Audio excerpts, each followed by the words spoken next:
I like it though, it's kind of fuzzy. I won't pick my nose. And you can't really see people over there. Alright, so we get started. Only no spectacles. Okay, today is Tuesday, July 11th, 2023. This is the Curriculum and Learning Committee meeting at the School District of Menominee Falls. There's a possibility that a quorum of the full membership of the Board of Education may be in attendance at board committee meetings, including virtual meetings. There will be no full board action taken at any board committee meeting. Only members of the committee may vote on any item on the agenda. A live broadcast will be streamed on the school district YouTube page. To watch the recorded meeting, please visit SDMF YouTube site. And we're in conference room 334 and 3345 on Pilgrim Road. And the meeting will be called to order at 4:01? That's faster. Okay, 4:01 p.m. Not AM. No. And was the meeting properly posted? Yes. Okay, very good. So let's see. Our first item is minutes approval. Did I get that right? Yes. Okay. Third meeting, so I'm You're still. doing great. Okay. Did you get a chance to look at the meeting? Yes, I did. Okay. I can make a motion to Okay. approve. All right. I need a motion to approve the June 29th, 2023 curriculum and learning meeting minutes. Will be official. Yes, I motion. Okay, I'll second. All in favor? Aye. All opposed? Okay, and we're up to our action item, library plan. Yes, thank you so much. So we have Keegan Charlier here this afternoon. She's our Joined Oh, us. library meeting coordinator here, and there's Jen as well, so welcome. And Troy Seifert is also here. He works closely with our library media specialist as well, so he's here for a later item as well. But we had this scheduled initially for later on this summer, and Keegan was able to come tonight. So let me pull up the right presentation. That would be a great place to start. There we go. So I will let Keegan kick it off. And then I'm just wondering, can I steal your laptop? Cause I'll navigate the Yeah. actual site. For sure. I will be After the happy to little share. slides. Okay, Yeah. perfect.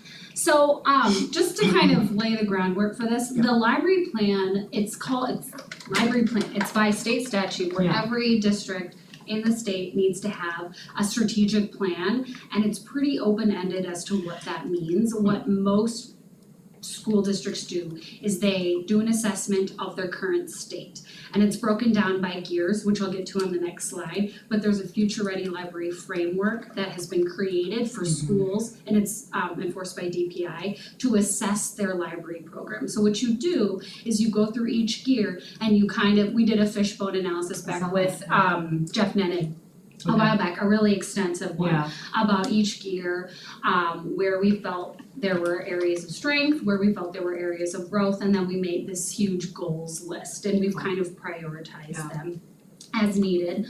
So the plan is a Google site because, again, that's just kind of what we saw as we were scoping out other plans. And it's accessible because the point of the plan is to be open to the public, for them to see there's things linked there for full transparency so that they can really understand our program. And the Google site is just kind of user-friendly and pretty, more or less. So And it's posted like on the library website. not I'm yet, sorry, not I don't until mean to interrupt after. you. Oh no, you're good. But Okay. not until after it's approved. Well, yeah. Right. But that's the True. goal anyway, and that's what it was created for. It was good. I mean, I read through it all, so pretty extensive. We worked hard on that. We're pretty proud of that. I know, it's awesome. Like a good template for, moving on. Yeah, exactly. And so it's funny that you say that because it really is a template. Yeah. So our plan is some schools would do like a 5-year strategic plan. Mhm. And the problem is you really couldn't get granular with what you wanted to accomplish. So after 1 year, we were like, let's do a 3-year plan. And then after that year, we're like, let's really dig into every year. We're going to set one huge goal for each level and really dig into it and then assess and do a new one each year. And that's how we can really wrap our arms around what's happening and measure it. So that's kind of what we have landed on here is one goal per level that's accessible and doable. Obviously there are other small things happening throughout the year, projects planned. So these are the gears, and I'll get more into them on the website. There's a prettier graphic, but this is essentially what makes up our role as library media specialists. Obviously, in the 80s, it was an old lady checking out books behind a desk, and it has transformed quite a bit. We are instructors, we are The big technology card leaders. Pulling up. Yeah, not still any. kinda like that, We couldn't do it without the help of our educational assistants who do Yeah. check out the books, circulate the books, shelve the books, and we're able to do so much more in these gears, which we'll get into, so I won't spend too much time on this side. So what we're gonna do is, I'll open the plan here. We go through each gear's current state, some things that we're proud of. We have some fun pictures, some links that you can kind of peruse at your own, on your own time. Otherwise, it'll take us 5 hours. Laura knows that I could talk for like 5 years, and I will not do that today. I swear, I promise. Okay, and then we will review. I mean, there's a lot to read, it's awesome. It's a lot, and I kept saying to Laura, I was like, Laura, I know It's I'm gonna alright. talk so much. I'm already like behind time so much. No, you're fine. So we're gonna go through then each library level's goal and Okay. action plan, and that's where we love any feedback on. So I'm gonna open this beautiful link here. So this is our library plan, our homepage. It was important to us to tie our programs to the district big aims. So I won't read them now, but that is, essentially we believe that dynamic school libraries are a part of a dynamic school district and that they are essential to student learning, to inquiry, and to success. So this is that pretty graphic I was talking about, instead of the bullet pointed list.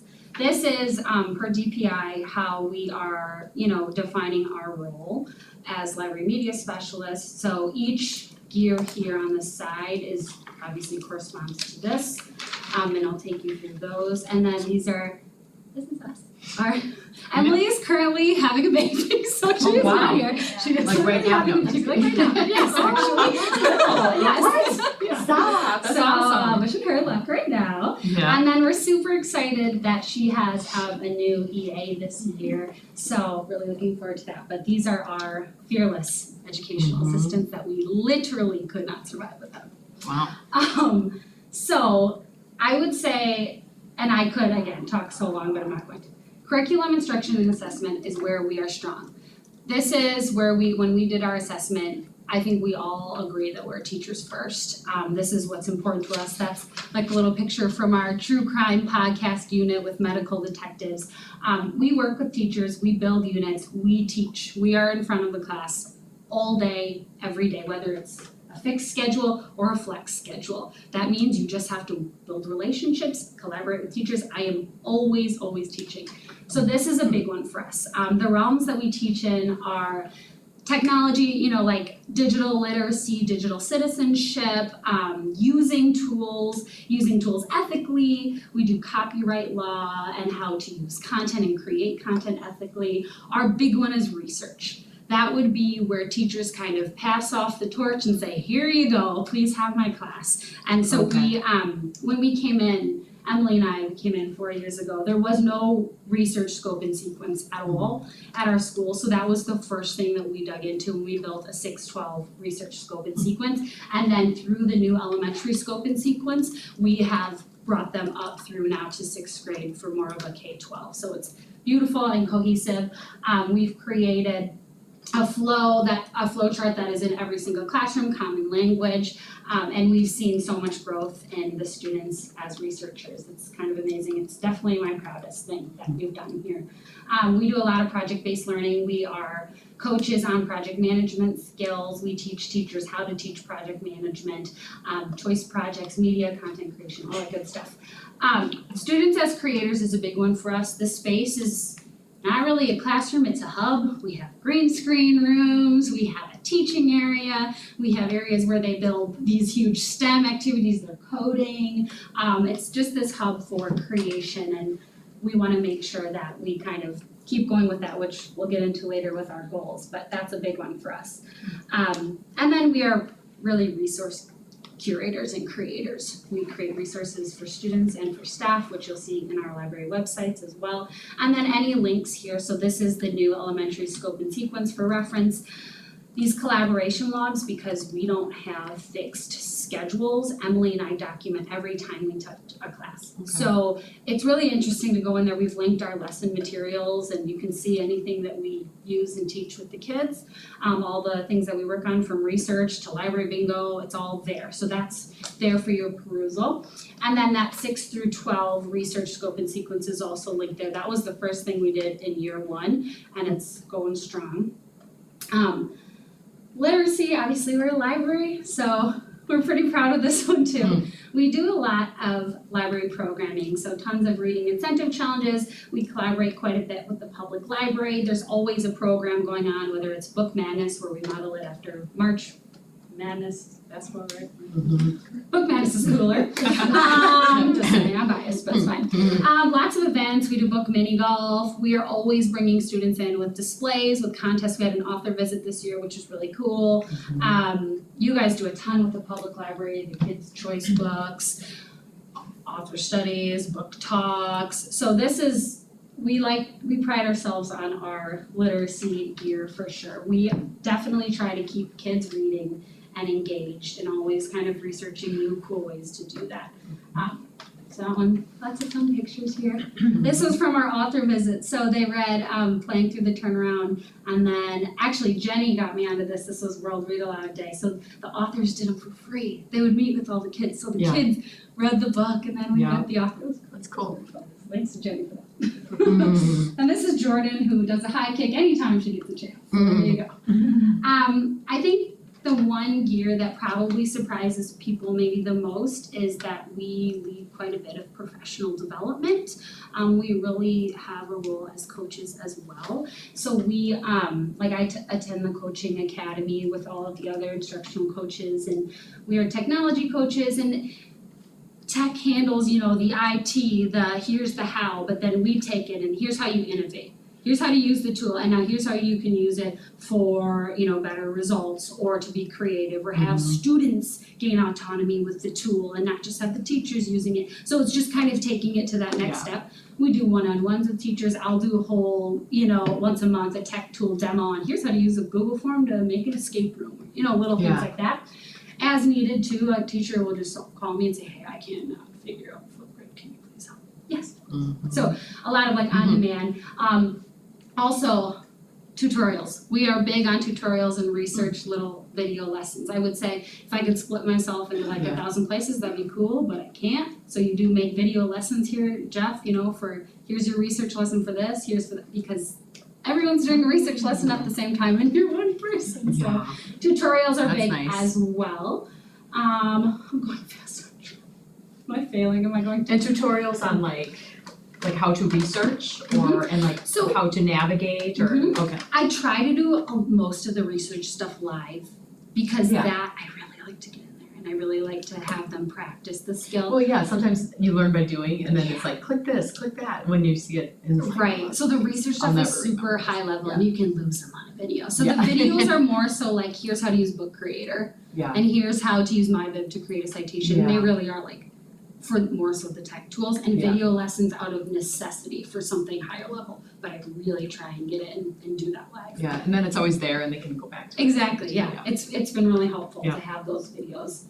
Robust infrastructure is kind of referring to the resources and the tech tools available to them. So here we have links to obviously all of our books and our catalogs. The secondary level, because we do so much of that research and create those research resources, we have our library websites. So this, Chris, is where I would have so this is our homepage if you have special programming going on. This is what kids and staff use. This is, they click it once a day. I checked our analytics, I had over 20,000 clicks on this site in 2 months because it's on Clever. And so this is where staff and students will go if they're doing a choice project. So these are the tech tool profiles I created, and then what I made was this choice brainstorm. So if they have a project and they want to leave it open-ended for the kid to use a different tool, they can just use this slideshow and all the tutorials are linked. They just get to pick what they're going to do and everything is there for them. I've also created rubrics for the teachers. This slideshow is here to make a copy and then all of our tutorials are linked here. We've made project planner templates for them to teach the kids project management. So we just like to make these things available to our staff and they can kind of change it and modify it how they want and then Google Earth. So your sites are like the hub for all those Mhm. tools, okay. This was a labor of love in our first year, me and Emily, that first summer, calling each Yeah. other 12-hour days to make this, cause it's crazy, it's a lot. Mhm. These are our It is very databases. detailed, yes. This we made, like I made this poster, it's now hanging in every classroom, which we're super proud of, and this is our research process at North that we use. And it's common language, K-12, but this one's modified just for middle school, it's a little less intense than Emily's. So we have all kinds of resources here. And all, these are the same, but I just picked mine because it's easier to talk about. Sure. You know, Emily has a fantastic one as well. So just access to technology and we collaborate so much with IT, we're like a little family. So we all take little odd jobs here and there. Budget, we manage a budget of over $260,000, Emily does. And that with the major bulk of that coming from the state and common school funds. So that's where we're buying our database subscriptions, if we have Padlet, if we use WeVideo, the software most of it comes from our budget, the ones that teachers are using in the classroom. It also obviously covers our books and other various materials. So we take our subscription reviews pretty seriously because these subscriptions are super expensive. We get analytics on all of them, so we can just see what's being used and not used. We'll often poll the staff on like, is this helpful? Like, do you like Padlet? You know, do you want something else? Have you heard of something on, TikTok that you want to use? So we really do ask them because they're the ones using it. So, Sure. and then we'll learn it and then Yeah. we'll train them on it, but really it's totally for them. So we do quite a bit of polling on that. Obviously, Yeah. collection development is a huge part of our jobs, which we got to present a little more on in a previous C&L meeting. And then as per the new policy, we have our titles added and weeded right here, and they'll continue to get linked here on the page for what we buy and what we get rid of each year. Community partnerships, we partner a lot with the public library. And one fun thing that I want to share that me and Jenny collaborated on this year was we do a big genetic diseases research project in 7th grade. Yeah. And it's one of their really big units with me where we talk about how to break down informational texts. So they do all this research, they make a picture book, and then this year we sent them over to the littles and they read them and reviewed them. And some of the reviews were brutal. Do better. Yeah, that was the way, I'm like, I'm gonna save this for next year as okay. And that was actually a really good time for us to talk about feedback and how to communicate, construct, especially when you aren't seeing the other person. We actually did have a lot of conversations around that and, We were dying. still ended up. Me and Julie Petzl were pulling him out of the bucket like, oh, don't show this to Johnny. But honestly, Johnny needs to hear it because it wasn't that good. So there you go. Yeah, right. But that was super fun. So we like to collaborate, obviously, amongst ourselves as well as a team. Data and privacy. This one I would say IT probably handles more, even though it is a gear that DPI has allocated to us. They do a great job of obviously multi-factor. We have a clever badge system to protect our student accounts. Vetting of tools for privacy laws is something that we've talked about a lot in our under 13s and how we can help teachers understand that just because it's a free account doesn't mean that kids under 13 can have a free account. And so there's a lot of work and conversation happening around that. And then in terms of curriculum for digital citizenship, it takes place at every level in various places. Like in our Tech Connect classes, they handle it. Their Common Sense Media at elementary, they use that curriculum. And then Emily teaches ethical use lessons at the high school. We now have STAR time at the middle school. So Terry and I talked about adding some media literacy courses into STAR time. So Really I'll be good. making those lessons for the teachers to teach. So Yeah. that's Sure, that sounds super good. fun. Would you be involved in that kind of stuff too? With I mean, she would like me to techie be, things, absolutely. yeah.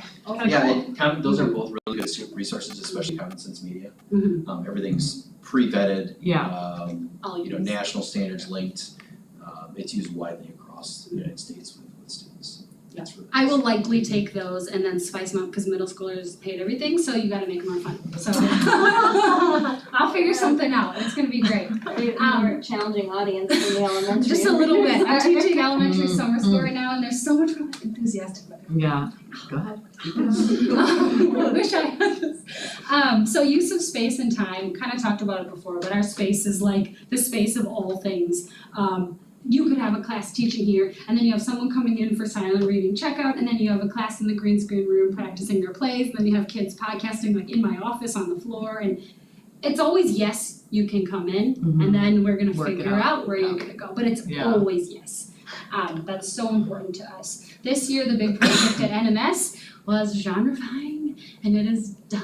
That was our goal Wow. last year. So It's a we, big goal. yeah, oh my god, I know. I was reading about that too. You I was pick like, a genre for every book, Yeah. if you don't know what that is. Yeah, Every I single saw book. that, how Yeah. One by one, and then you sticker every book, and then you move them, and Yeah. it's done. And So we're then Yeah. super, but it increases circulation, and that way when kids are like, where are the mystery books?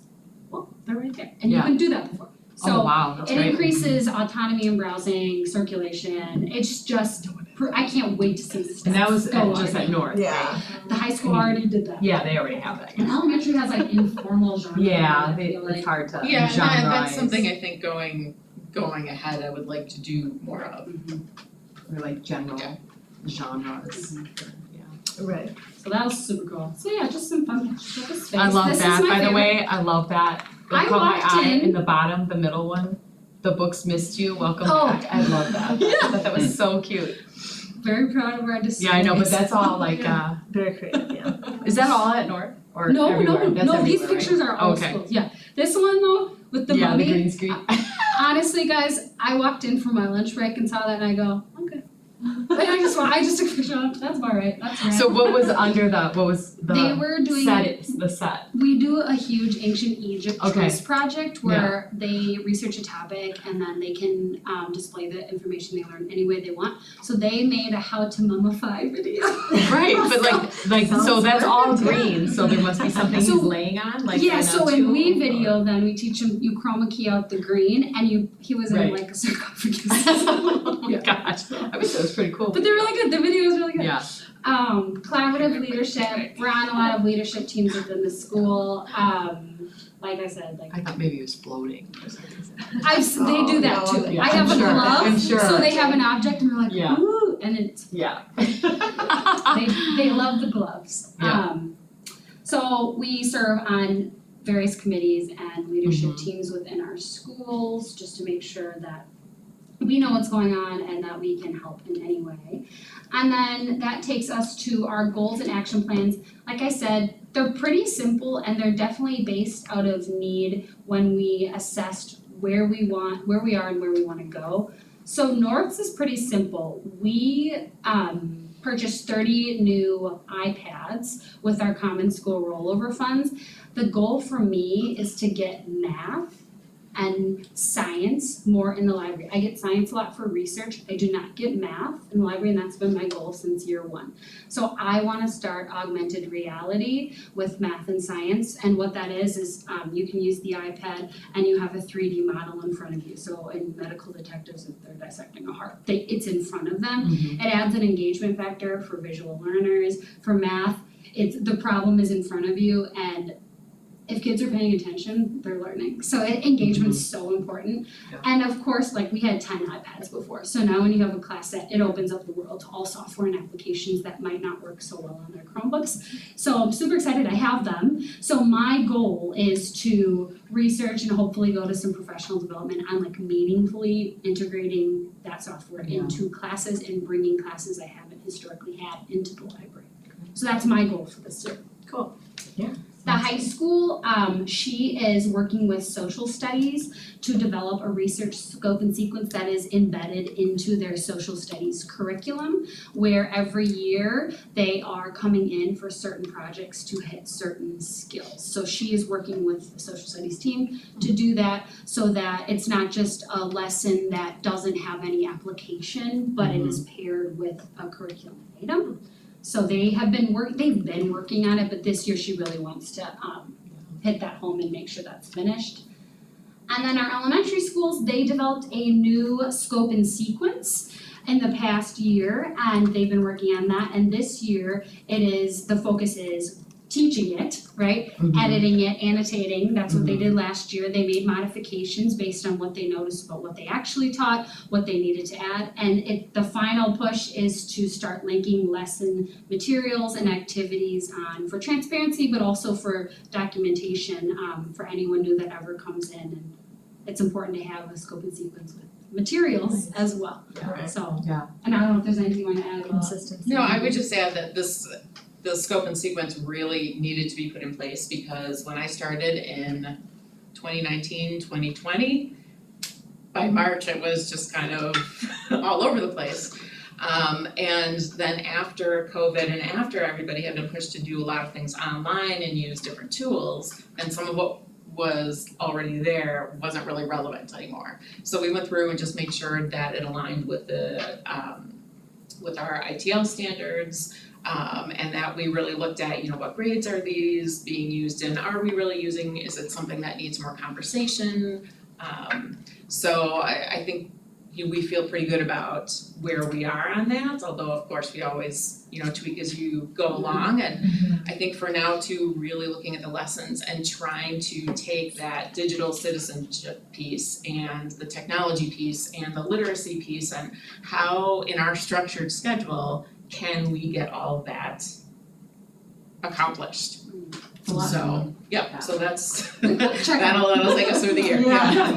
I mean, So- budgeting your time, with all the things you got going on, it's like, and It's a juggling classes and It's a lot at all times. We couldn't do it without our EAs. EAs. Because if I'm behind the desk doing triage for Chromebooks or answering phone calls, I'm not doing any of this. It doesn't exist anymore. So, or even checking out books, this doesn't exist then, cause we are in two separate places. Do you have a structured schedule every day? I mean, or is it pretty It's pretty fluid? close. No, Yeah. so whoever I'm teaching with that day, that's my prep, that's my True. bathroom break, and Yeah, so we'll often do like a week-long project if I'm doing like industrialization with 8th grade. That's a week, or I'll have like 2 days where we're structured here, and then I might build in a prep day for I myself to build the next unit, but otherwise it's, you would laugh if you saw my schedule. you got a cool job, I think, Yeah. it sounds pretty fun. Never It bored. is. Yeah. That's what we got, yeah. Well, that's If awesome. you have any questions, or the links are there, Oh, yeah, I they're know, open, so, yeah. I think that's great, if we can get that on, When where would it be posted? I think it's gonna be posted in a couple places. I actually think it's Yeah. been posted with our academic standards, Okay. but I have to double check that. But I feel like it was there. And then I feel like it can go certainly on the C&L page. I think we'll Yeah. kind of investigate where the best spots will Okay, be. let me know. But then, yeah, for sure. Yeah. We're proud so of we'll it, so work we're with, Yeah, happy. yeah, I so know, we'll work, for sure. we'll work with Amy Yeah. Swenson-Keyser to make sure it gets there in multiple places. And then I like that you'll really just be adding to it Mhm. every year. I think we want it to be really fluid. I think historically it's been like library plan and you write out the 3 to For 5 3 year years, plan it's and like- Yeah, so the Future Yeah. Ready Library Plan, when did we actually purchase, cause this is obviously like a subscription. Nope. No. No, it is initiative by Really? like a nonprofit called All for Ed, Yeah. and they actually run it's called Future Ready School. So this is like Okay. under that umbrella, and it is just something that's That's been amazing. adopted as a framework for assessing whether Okay. it's. I've been to like a conference where it was like principals under that umbrella. Right. They're using that framework. It's literally a tool to assess yourself. Sure. So Yeah. it's really helpful. So Yeah. it's, right, as much as you put into it is what you'll get out of it, and it sounds like you guys are utilizing it to its capacity, which It's so is great. helpful when because otherwise you're in the world of like, what do we do? Yeah, Because it's a lot. And it's awesome, right, and where You to gotta have start some and Yeah. then goals and framework, Yeah. exactly, and then consistency across the schools too. I like that, I like that, it's a comprehensive Makes it more plan. efficient, because once you learn how to use the tool, then everyone can use the tool the same. The one question I had is when you were talking about the subscription, when you were like polling the teachers and stuff and how often you're using it, is that done across every school? Is it like consistent, and I guess how is that information after that? Like, where does it go? Yep, so I can speak to what I do, and I know Emily's the Okay. same. Now, we would buy more subscriptions than elementary would. Yeah. It's just a different structure, Right, they're different roles. So like, I bought Cami during the pandemic because it was a PDF annotator and math really liked it because they were virtual. And so they could edit with math Yeah. equations. Okay. And I was like, are we still using this? It's really expensive. So we do, it's like a simple Google form Yeah. where I have them just able to check what tools they used, what Okay. grades do you teach, what subjects do you teach. Okay. And then I was able to see, oh my gosh, like people really do use Cami. Cause I kind of sent out the form with like the disclaimer of like, I'm really thinking of getting rid of Cami. Please speak up if that's not a thing that makes you happy. Right. And they did. They Okay. were like, no, like world languages Okay. used it. Okay, yeah. So then what I Cause I mean, emailed, use is one thing, but like how, did you kind of clarify, like, at once in a while, but Right. like, like no, really they rely kind on it? of described then how they used it Okay. and what, and it was Oh, something okay. that it was either daily and it was enough different subject areas where I'm like, okay, we're gonna leave that for Okay. now. And then I communicated back, in case anyone is wondering, here's what we are Yeah, keeping, and then there's thinking, you're logged in as your Google, right, Amy, so you'll be able to. Yeah, I think so. So we have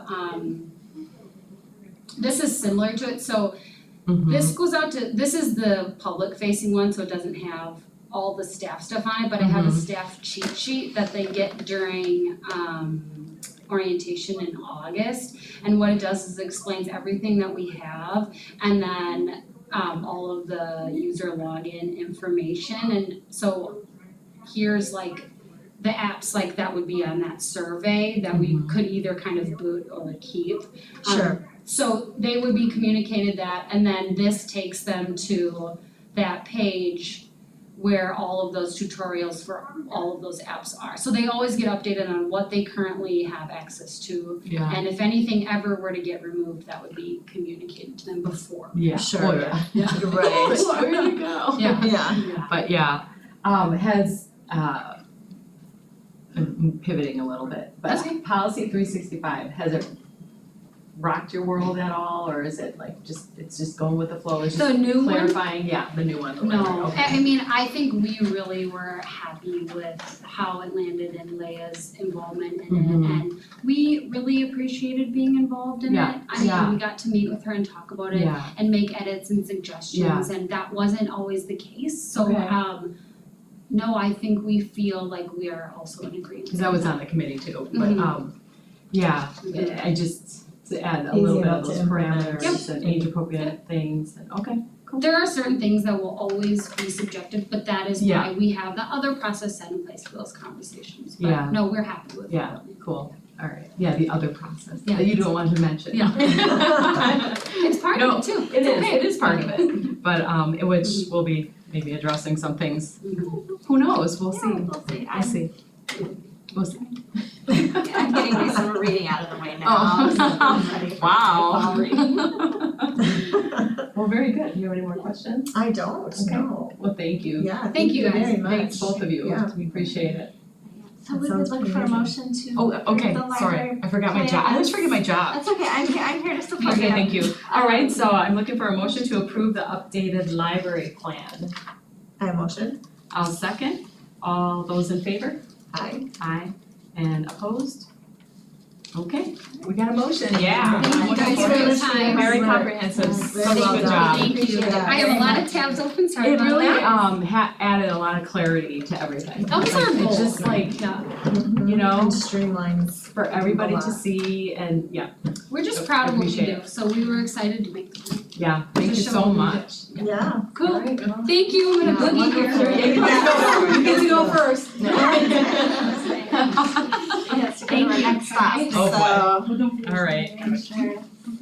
Okay, so moving right along, we have the discussion item, early literacy updates. Yes, so Michelle Struck, our elementary literacy coordinator, is here. She has just finished her first year in this particular role in her second year in the district with us. And one of her big projects has been to continue the early literacy work that we've done. And so I'm excited that she's here tonight this afternoon to share kind of where we've been, where we're going, and then as I kind of foreshadowed for you last time, I want to talk about an opportunity to pilot some additional materials. I was looking at it. Which we wouldn't be, and I think Michelle's got some samples that she'll share when the time comes. We wouldn't necessarily need formal approval to get this started, but we are looking for feedback and a blessing, I guess. I was gonna so move my speak. shirts like they do in the Haggerty videos. Awesome.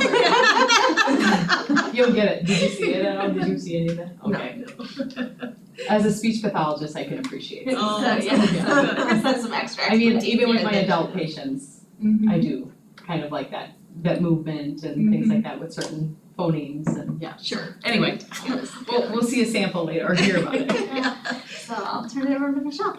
So these are the 3 points that I would just like to speak to is bring you up to speed what we've been doing with the early literacy project. And then we have been doing some learning with CISA 6 around the science of reading and how we approach that with the science of reading and the balanced literacy and early literacy instruction, and then how we want to move forward. And so this is just a quote that I think is super important for us always to keep in mind that, and it really applies to any type of journey or institution you are in a profession, but as education evolves, information expands and experience accrues, our understandings of the work we will do continue to change and evolve as well. So status quo is never part of our world nor anyone else's world in the profession, as we're always striving to do better as we learn and information expands and research grows.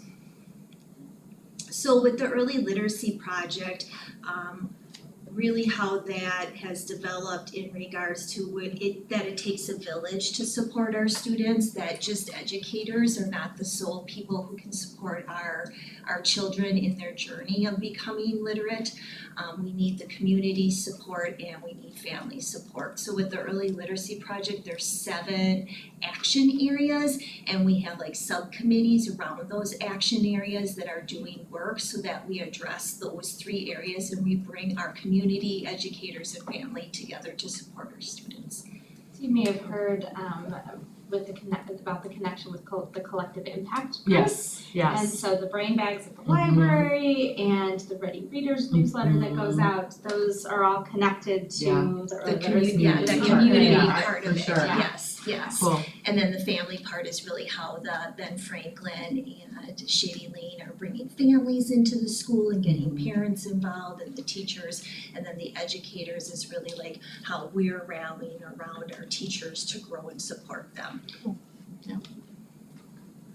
So when we look at the early literacy project, these points up there just highlight basically what we've been working on the past 2 years, and we're going to be going into our 3rd year. So it started off in October 2021 where we did an audit around our current state of instruction, which focusing on small group instruction and conferring. And that it really is centering around that key research that we know that has a high impact on student achievement. From that really streamlined our approach, that we had more of a systematic approach of how we are doing our professional learning and refining our instructional practices. It wasn't like we were just grabbing out of things out of the sky. It really took that audit and it honed in on that small group instruction and those key research findings and those book fours, and then streamlining our coaches and our PD around that. Our big emphasis is building teacher expertise because you can get resources, you can get books, manuals, but you really have to build teacher expertise to understand how to navigate and then take that resource and bring it alongside of them. Address individual needs. Yes, it's not, the resource is important, right? You need to have some type of guidance, but teachers need to be able to be responsive to their students and know what to do in regards to if this doesn't work, like I'm following this, but growth isn't happening, or someone's still struggling, or growth is happening off the charts. Now, what do I do for those students? Yeah, you gotta think about that too, right? Yes. Was that when so the literacy audit and that determined like percentages of literacy in the younger grades, was that in there, or was It it? was part of it, I think Part they of it, looked okay. at past, kind of a past Gotcha. history of data, but But it more was they more like spent the time content talking of with the teachers curriculum and- and what teachers were using, where their expertise was, looking at what classroom Gotcha. practice looked like, so it was quite an extensive, I think they Yeah, visited with groups of people, they visited classrooms, they did interviews. Nice, You know, it was pretty Yeah, extensive. they did Yeah. teacher interviews, they visited all the K-2 classrooms Nice. and captured it around during reading instruction. Yeah. So watch that and then honed in when teachers were pulling small groups Mhm. to watch the effectiveness and what was really happening, because we know small group instruction can be powerful and very impactful. Mhm. So what was actually happening when students were coming to the table and what were teachers doing with them? So. Awesome. Yeah, Yeah. and it just still supported our opportunities to work and collaborate as professionals and then be reflective upon our practice. Mhm. With the audit, so these were the 4 areas that they looked at. They looked at the classroom environment, they looked at small group and conferring structures, then teacher language, like our clarity and preciseness of what we're saying to students. Sure. And then student engagement, and when we talk about student engagement, it's specifically the look fors honed in on, were students aware of what they were learning and what they were working on as a reader. So if someone would come alongside that student and say, what are you working on as a reader today? Mhm. That they would be able to tell you, and so that can get a little tricky with 5Kers, right? Yeah, for sure. Oh, I'm looking at my pictures, which is important, but yeah, so it wasn't, student engagement is pretty broad. It can be like how involved are students in their learning. That specifically just centered around like students being aware of what they were working on and goal setting with them, which is very important to student achievement is goal setting. So this just captures the work that we have done in the past. So we took the information from the audit and then we made a 3-year implementation plan. So when you look at that, you can see like across what we did last year and then what we focused on this year and then what we're moving to this upcoming year. And it really just broke down those areas that I spoke to before and how we were addressing those. Our instructional walkthroughs were very powerful because it was a way for us to capture instructional data around how we were progressing through these things. So if you can see in 21-22 for our small group instruction, we focused on, was the teaching point being stated to the students so they knew what they were learning, and then was there a demonstration? And then from our data, we saw that demonstration wasn't happening effectively, so then you can see in 22-23, Sure, we moved carried over it, again. so we're using that Follow up. instructional walkthrough information to support how we keep moving and supporting our teachers, not just saying, oh, we did a PD on it, coaches have rallied around it, and then not know whether it's really being executed or not. So Sure. that information's been very, very important to us in how we proceed. How long have we been using the science of reading? So the science of reading, that learning really has started this year with our collaboration with CISA 6, where we have a group, which I will speak to, we have a group of people attending that. We did some reading around Shifting the Balance and a book by Wiley Blevins with phonics. So that'll come up and I'll Okay, speak to sure, that. yep, So I'll wait for it. At the same time, we had added formal phonics instruction for K through 2. When did we add that? It was before my time, before your time. Yeah, it was before we brought in a curriculum for it. I'm thinking maybe Laura will be able to help too. Maybe this would be like the 4th year, but don't quote me on that. I would have to look at that. Yeah. Like I know like K and 1 Mhm. started it first and then 2nd grade came alongside that like the year after and COVID was in there. So I'm thinking this would be either the 4th or 5th year we've had the phonics curriculum in, which was more explicit way of teaching it. Prior to that, I could not speak to, they were using words their way for phonics instruction at the K2 level. Okay. So,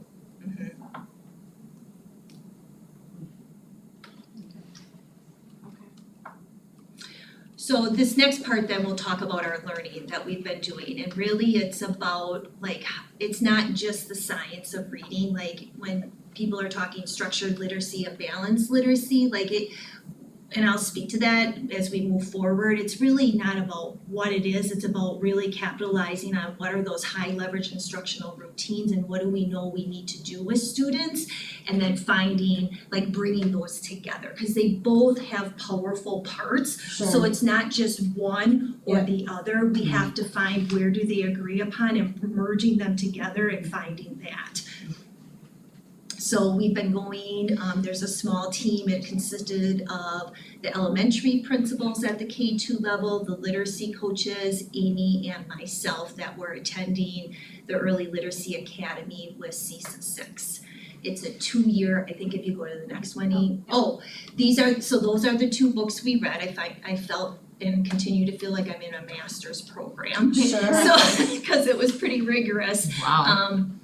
So those are the 2 books we read by Wiley Blevins, A Fresh Look at Phonics, which he really speaks a lot to those high leverage instructional routines for students, and then Shifting the Balance with Jan Birkins and Yates. And they talk about it's not throwing the baby out with the bathwater, like what are the tweaks and refinements that we can make. It's not about, well, let's just quick shift and do this, but where do we need to make some refinements and adjustments. Okay. And then they're coming out with a book that will be available in September for the 3-5 level, which is something we will probably look at to see how then we can build and stand on each other's shoulders of what the work we're doing at the K-2 level. So the Early Literacy Academy with CESA 6 is a 2-year plan or work that we have in progress. So this past year, and I think we started like in January. It was like the week after I started in this role. Yes. So it was. So since January, we've done lots of reading and lots of meetings, and Diana Kresovich is working with us from CESA 6 and her support. So really this time from January to June was learning. And now then in June, we met and we put together like an implementation plan, and then we were vetting like how we can bring that alongside the early literacy project so it doesn't seem like 2 separate entities, and there'll be lots of overlap so we can see how we're merging that, and some things we might have to pause. And so then this coming school year, we'll be taking that implementation plan, what we came up with, and providing professional development and support and bringing that into the teachers and supporting teachers. So that's what science of reading. So we'll talk about what is it. I will speak to the models of reading, and then like balanced literacy, structured reading. So that's what we're moving into. So really, when we think of the science of reading, it's a body of research that takes all these different fields together, right? And then it helps us understand how does our brain learn to read, because we have to train our brain to read. So oral language, that happens naturally. Everyone learns how to speak naturally, but learning to read, that does not happen naturally. We have to have explicit instruction around that, and we have to train our brain how to read. So it's how do we learn to read, what are the skills involved, and how do they work together, how is the brain developed, and what parts of the brain. It is really the left hemisphere, it's really interesting, like the left hemisphere, there's different parts that have to play nice together in order for us to read. So like part of me is like, maybe I should become like a neurologist. That's fascinating. Right? Yep. And then really like how does reading skills happen for a typical reader and then an atypical reader, and then how do we support that? So when we speak of the science of reading, that's really it. It's just how do we learn to read and what's important. So when we talk about the models of reading, there's 2 models, and one is out there, like is the one Scarborough's reading rope is the one that's really probably the most that we're speaking to the most or most evident, right? So the simple view of reading was the first model, so you can go to that one. And that started off saying basically we have to be able to decode, so we have to have that letter-sound relationship. We have to be able, like language comprehension, so be able to understand the spoken language, and then that is going to give us reading comprehension. Which we have to remember in the big picture of things, that's the goal, right? We want everyone to be able to talk to what they read, not just be a word decoder and read words and then not be able to speak to what they read and talk about it. It's a multiplication equation, if you can see, there's like the which means if you don't have one area, right? So if you can't decode but you have language comprehension, then you're not going to have reading comprehension or vice versa. Either one of these was 0. Right. 0. Yeah. And it's ironic because they call it the simple view of reading, but reading really isn't simple, right? And they knew that, the people who developed the model, they knew that it's not simple. Reading's very complex because oral language drives really our reading. That's the foundation. Our oral language drives it. And then we build upon it with the alphabetical principle, right? So they knew that, and then Scarborough came along and really built on that. So it shows it took. Yeah, right. There's one little neuron, no. Yeah. So what Scarborough did is she just took language comprehension and she broke it down into those areas of what does language comprehension entail. So it's a child's it's our background knowledge, it's our vocabulary, it's language, like our ability to understand the flow of a sentence, right? Your syntax. It's verbal reasoning, like our ability to make inferences. And then it's our literacy knowledge, so talk about liking genres and a child's ability knowing where the front of the book is and being able to open the book and turn the pages and reading from left to right and top to bottom. So that's language comprehension.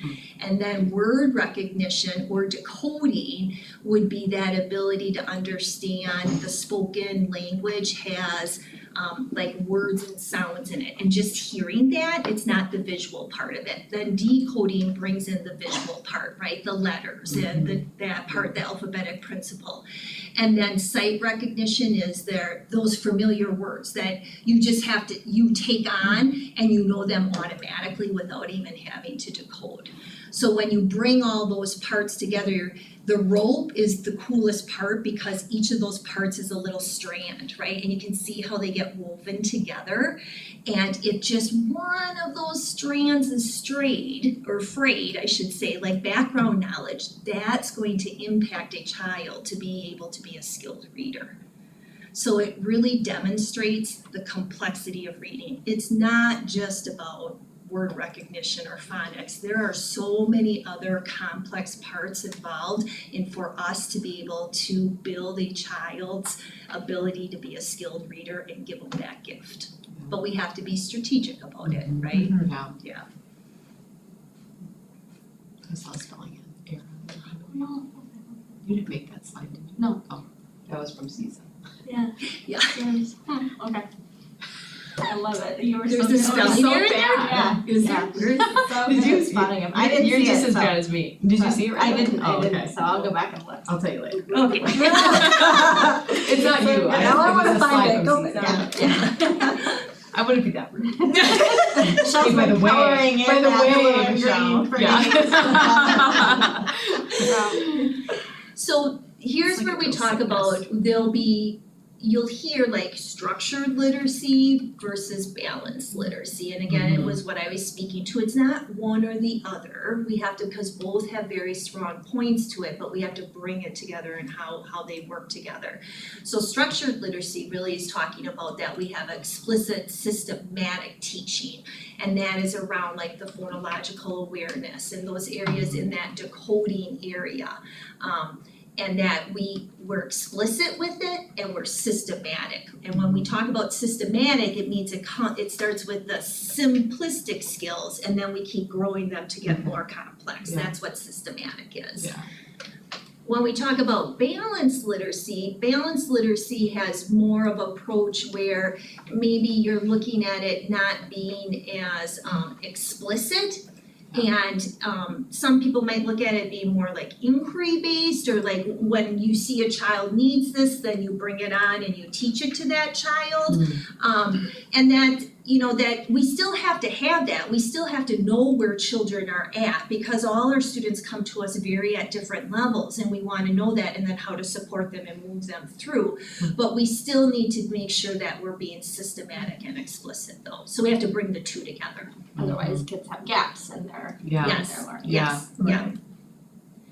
So, and this, I put this up because I didn't feel I could say it as well as that I found it. So this is what I was trying to say, that the goal is to understand the shifts or tweaks in our instruction that match what research promotes to be the most impactful, high leverage strategies for developing readers. It is less about what the framework is called, like structured literacy, balanced literacy, and more about the routines that we employ with students. So we just have to be well versed, we have to build our knowledge around those high leverage instructional routines and make sure that we are providing those to students so that they can become skilled readers and we give them the gift of reading. And that's where that teacher expertise becomes really important again, because teachers have to know what those are and how to use them, but they also need to know again how to respond Right. to individual needs. So I can get you this handout if you would like to. I looked for it when I was at BF and I couldn't find extra copies, and I was working with 4K teachers and I had to go and then come here. But this is a very nice handout because it defines and it gives more bullet points about what structured literacy is and then what balanced literacy is, and then in the middle it brings them together, right? Where can we find places of agreement? And then these are tweaks we would have to make. So we have been using this to look at what do we currently do out of that middle, and where are areas that we have to grow.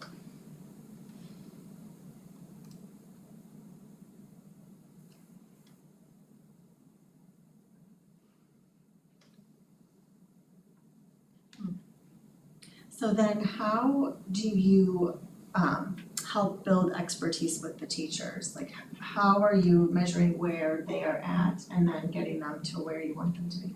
So I'll let Michelle speak more to this, but we've she can talk a little bit about the professional development, but one of the things that the team does is at certain points in the year, they go in and observe instructional practice and collect data. So that we can see, and then we compare it to the last time that we took the data. Where did we grow? And does that correspond with our new learning? How did we maintain the learning that we had? Did it slip a little bit, in some of those practices? So that's one piece that they do.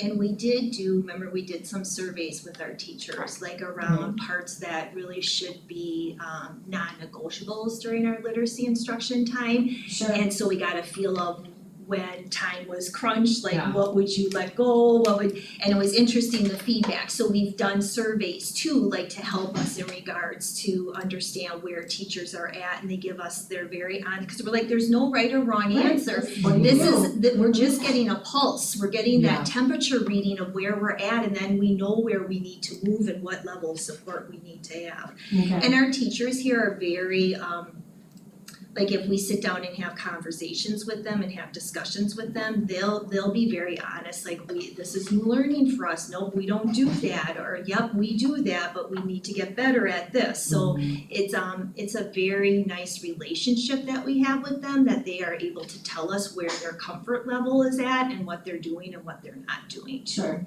Yeah.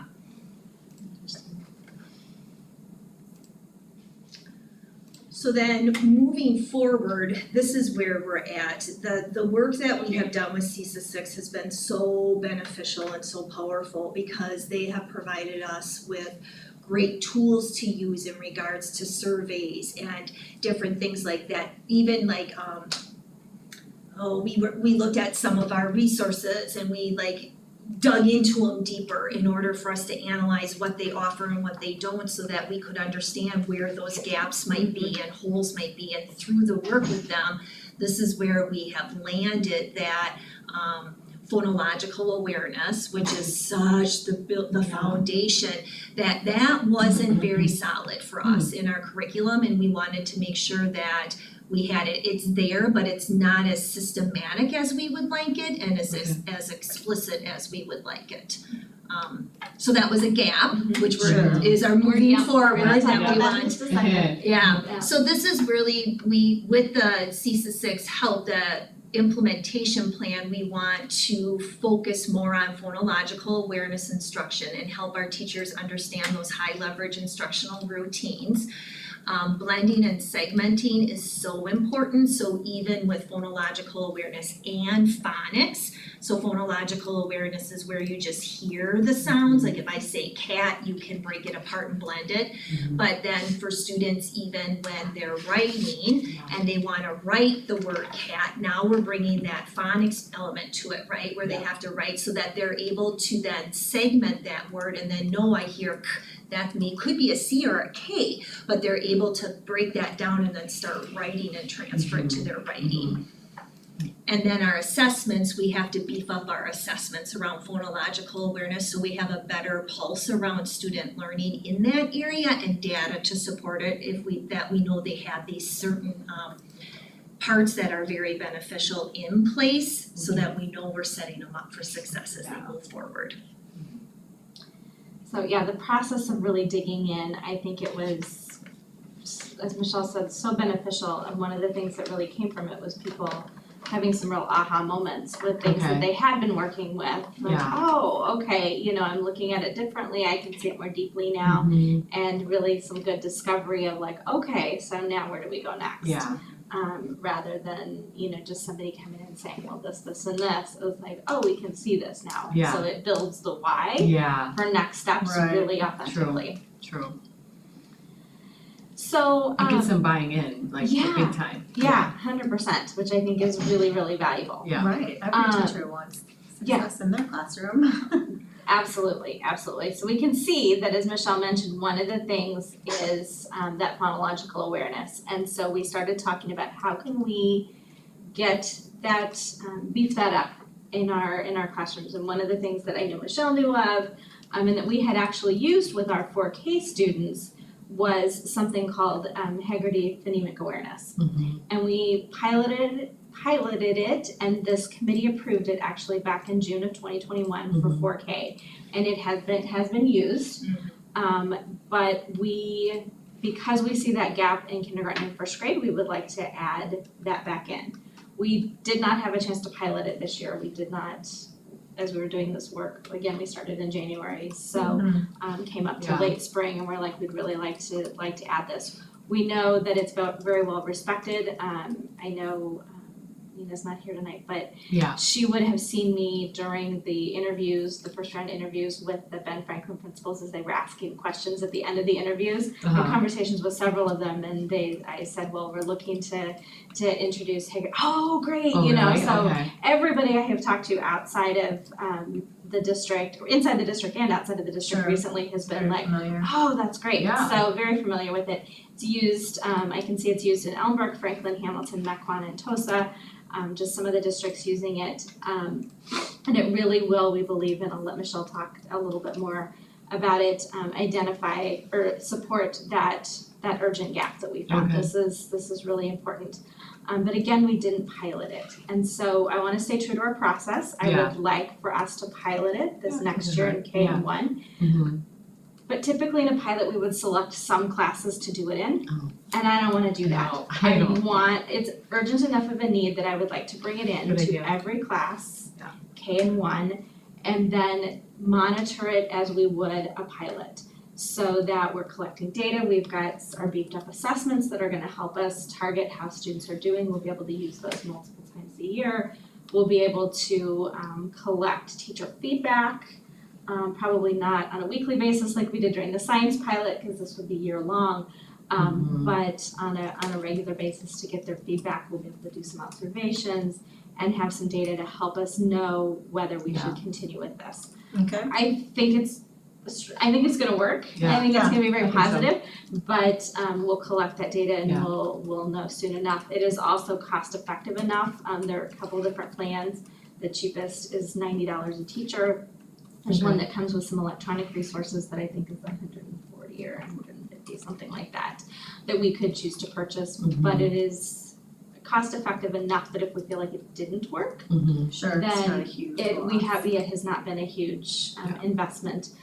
But again, I feel pretty strongly that based on the feedback I've gotten so far in the other districts using it, and because we've used it in 4K, that this is gonna be. And then something if that the we can pilot stick goes well, what are you looking at for the grades K through? K4 through 1? It would Yeah. be K4, what we'll do is, I think, with K and 1 will be our pilot group. Now, we have talked about to assess our second graders using the first grade assessment to see, because those kids haven't had this, Sure. that there may be Yes. some kids that we wanna pull in, and that would be more of a Some, yeah. supplemental resource because it would be just a small group True. or a smaller group that we would do it with. This we'll be doing with everybody, so it is a core resource that we want to pilot. What, for, when it was 4K, when they approved it for 4K, I mean, it had good outcomes and everything and, Yep. Yes. they've been using it, was very they've been positive using on it, that right? one. They were Okay. very excited about it. Yeah. We're, it was, so 2021, 2022, I mean, were you bummed that it wasn't in 4K and 5K at the time? I mean, or, I don't know. Yeah, I can't speak to it. I think my guess is that because they had the units of study phonics in the older grades, they thought 4K was sufficient here and Oh, this would be. But again, as we Yeah. dug into that resource more deeply, we found that it's not as systematic as we would like it to Yeah. be. True. So this will help start to address that.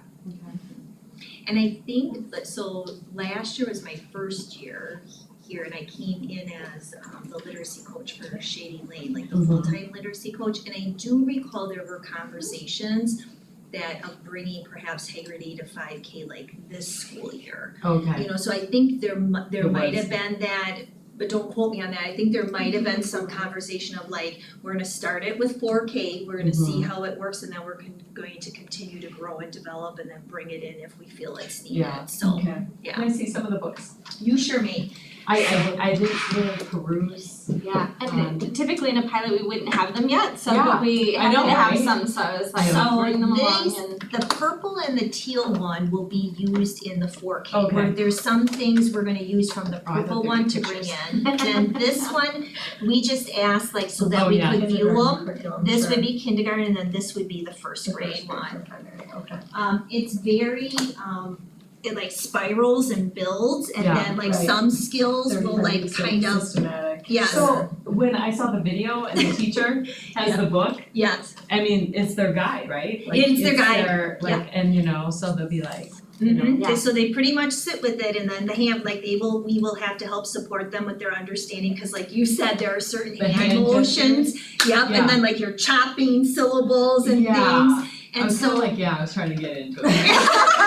And it's supposed to go real I'm like, why quick. did they do that gesture? Sure. Like I was like analyzing why they were doing certain gestures. Yeah. Cause I'm like, huh? But yeah, Well, I and get I it, think it's that it. multi-sensory, right? Again, Well, like yeah. you're putting like motions and things together to help like More activate engaging that too. and. Yeah. Mhm. Well, I mean, I do that in therapy with adults. Mhm. We apply motion and gestures and things, but it's more for the word to come out. It's Brodmann's area of the brain, but like to coax a vocabulary to get word finding. Ah, So I'm on the other end, but Ah, like for interesting. phonemes, Mhm. yeah, like the sounds, and I mean, I do that too with when it's articulation. Yeah, and the detail here too is just I like obviously then every classroom is gonna be on that same path. Right. So when you're testing to see how the understanding, everyone should be at that same level. Mhm. And if not, then why? Yeah, You what are know. we doing, how are we responding? Again, so that comes to the teacher expertise, like, do you notice like there isn't like a way, okay, if a child's not getting this, what do you do with them? So that's where those high leverage instructional routines will come in to help Mhm. support teachers with that. So it's not Sure. just about handing out a manual, Right. it's about building their understanding and knowledge about what do you do with students then when you wanna pull them and support them because they don't understand it, yeah. Yeah, So when they're a little older, this, I don't know. It wouldn't, when they're in second grade, this wouldn't like necessarily apply to some kids. I mean, you kind of wanna like You would hope, Yeah. but I think we will Right. still have Yeah. always students that will need it, Oh, so for that's sure. why Yeah. we're kinda on this brink of Yeah. second grade, how are we going to navigate that? So I Okay. think next year we'll explore that with Yeah. giving all second graders the phonological awareness assessment and see if we have some big gaps. Gotcha. And then, but we wanna get that data Yeah. first to Yeah, understand that makes how to sense. proceed Yeah. strategically Yeah. instead Or of just just assuming. Cool. Yeah. No, I like it, I like the sensory aspect of it, and then it has other curriculum that's reinforcing, like other things. I love the consistency. It's like flashcards and stuff that comes with it, and There are some they use alphabetic their own. cards and things Yeah. like that, but you necessarily wouldn't have to use their specific alphabet Yeah. cards, like you could use just alphabet or cards write it or out. Yes, Or, yeah, but it's fun to have yeah. picture cards. yes, Yeah, I liked yes. it. It was interesting, it was really interesting. Yeah, the science of reading. Yeah, so this fits right into that Really? piece of it It again, does. and I think it supports that systematic piece. Yeah. And that oral component, Mm-hmm. of really hearing it, that it's probably missing at this Yeah, point. that oral component in coding, yeah, for sure. Sounds good, I like it. So yeah, All right. with your Blessing, sure. blessing, I guess, is the most official word I have for that, so, because we I'll will say, come back in the Yes. spring and take a formal Try to vote to find a good move gesture. forward with it. Okay, But I, so yeah, so I think. you have a blessing? I say go for it, go That's for it. good. I like the consistency of it. I like the fact that you can then assess Mm-hmm. how it's working a lot easier.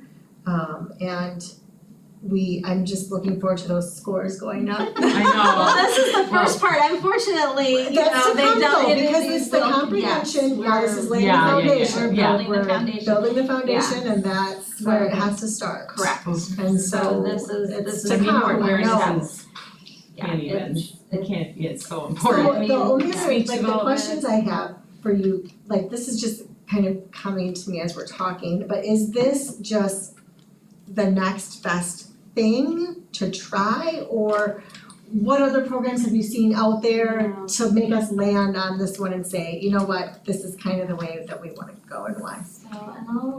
So this is this is a very, I guess, small, it's powerful, but it is a small part of the student's day of the reading instruction.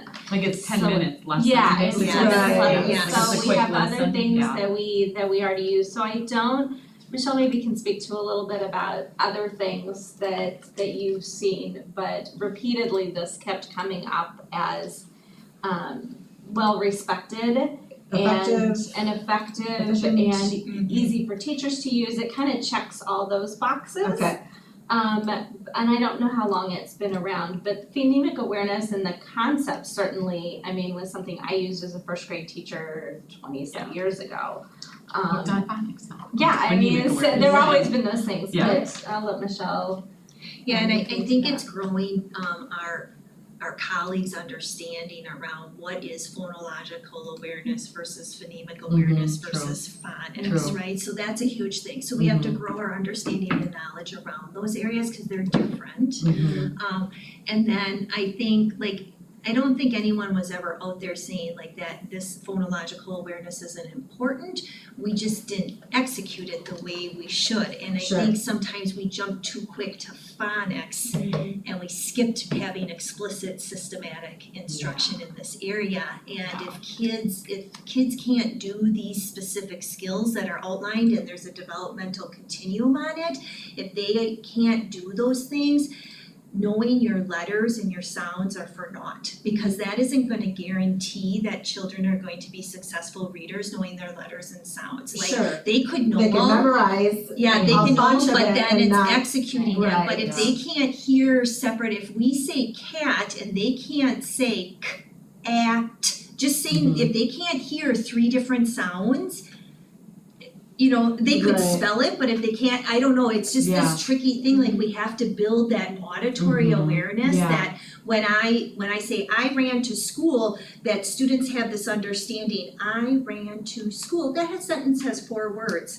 And then we break it down even more to like at a word level, how many syllables do those words have? How many isolated sounds does like cat have? So it's very complex, so it's not just, there's no magic bullet out there in regards to this complex process of having us become readers and literate, but we know this is an toolbox. we know this is an essential area that we have to start. We have to make sure we have a resource and provide guidance and understanding to our colleagues around how to fill that area so that then we can build those other areas. Right. I like how it's like so user friendly. It's week 8, you got Monday, Tuesday, I do Wednesday, like that Thursday. too. I mean, are all resources It's just just helpful for you guys? consistent. My Yeah, goodness no, gracious. most things are really complicated. But It's so simple, Well, and like, I think that's what, we talked about with science, it has to be something that a teacher can pick up and is able to use. And so I think user the friendly.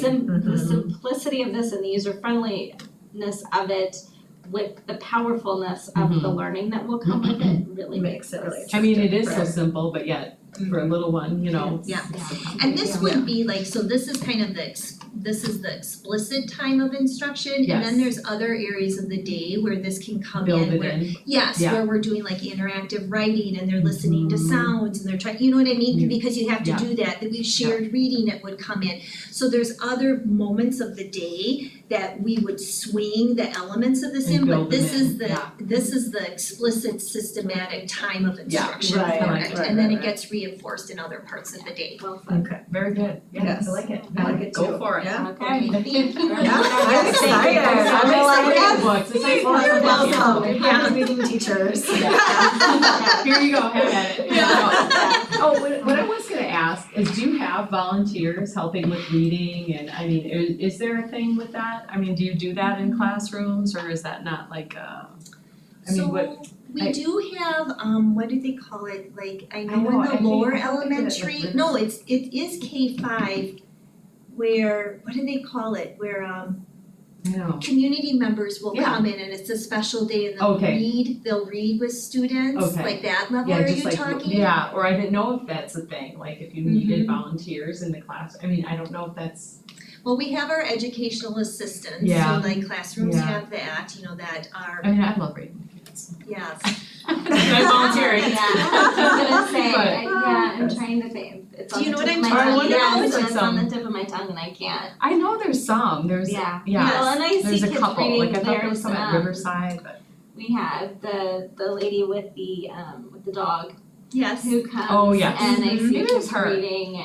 Well, when I was, I think, 4th grade, I was always, or 4th grade, I think, I was always called to like the younger grades to go and sit and help kids read. Yeah. It was like a bunch of us would always get called to, so I remember that vividly as a kid, yeah. And I do think like classroom teachers will have like room helpers that will come in, Yeah, true. and then Yeah. they will do that besides like our educational assistants, so Yeah. they will have a pool of their parents that will come in and help Yeah. support and then Right. they sign up. So yes, we do have community members and parents come into classrooms and do work. Very good. Okay. Yeah, I Good would deal. We ended with our quote. Oh, And then yeah, I with just the ended quote with and our finish quote, with- right? okay. We've been doing lots and lots of learning, and even myself being in the education arena for 20 some years, like I just have learned and grown so much this year, so I appreciate having the opportunity to go through the CISA work and reading those books, but I think it's always keeping us out of trouble, like we're on the cusp. Right, we're always learning something new Yeah. and Yes, and some of it, has been around a while, but now we have neuroscience to back it up. And I think so we continue to learn about and think about it in different ways. And so we're gonna continuously improve in this area. I'm excited to hear about it. So yes, too, so yeah. So very we're much. coming, we're circling back, right? We'll definitely circle back in the spring, at least, if not earlier, Okay. to let you know kind of where we are and what's Great. next. I don't think this will be the last shift that we No. wanna make, No. but I think Yeah. A shift in the right direction. Yeah, so I think we're making progress, and it's hits all the boxes of being great and powerful and impactful and But I like the idea of not, I like, cause it's something so, seems so minimal, but it's not, but it's just such a significant component to Correct. like just do them all, do all the Correct. grades, Yeah, all the classes. I wanna again stay true to that process, cause I Yeah. think that's important, that we Yeah. pilot It is. and be able to bring you with data. I just don't wanna push something in for a Mhm. core resource, but at the same time, yeah, I can't pick and choose who gets this opportunity this year, everybody needs it. Yeah, I agree with that too. Great. Awesome, thank you. Thank you so much. Thank you for your time, and it was Thank nice being here tonight with Yeah. you. Thank you so much, Michelle, Thanks for all really your appreciate it. work. You may continue with your summer vacation now. Go enjoy the sun. Yeah. We'll be in the dark conference right now. You're working hard. Oh, wow. Alright. Awesome, alright, now I gotta find, Okay. oh, go ahead, you're. Okay, moving right along, we're gonna do discussion, another discussion item with Troy Seifert. Did I say that correctly too? Seifert, Seifert. that's okay. My first instinct is always wrong. Troy Seifert, I'll remember it, on Chat GPT, and I brought my little focus. Yeah, Did you see that? I read through that one, yeah. Yes, There's saw so much that. information. I know, it's a lot. And I have It's a Shelley's lot. questions, I'm sorry, she couldn't, Oh, no, she it's- wanted to attend, That's you okay. probably gave her questions, or she gave you questions ahead of time? She did, Okay. and I don't know that I responded, because I was gonna respond to her Yeah, at this exactly. meeting, but that's okay. I'll just- So it's a, really short presentation, and it kind of mirrors the presentation that we shared, I remember the date at the leadership retreat, Like June- mid-June, June some- 13th, June something like that. Yeah. it's all a blur, right? So talking about artificial intelligence, right, like Chat GPT has really brought this to light, now there's 1,000 more tools just like it. Yeah, So it's kind of that thing, like, we can't just blanket try to block all of this stuff, cause it's playing whack-a-mole, just like it is Oh, trying to yeah. block every single game that kids come across. yeah, So how do we use this, or how do we block what's appropriate, not appropriate, et cetera? So just have a definition first, and I got this definition by asking ChatGPT, what is artificial what are you? So refers to the capability of machines to perform tasks that would normally require human intelligence.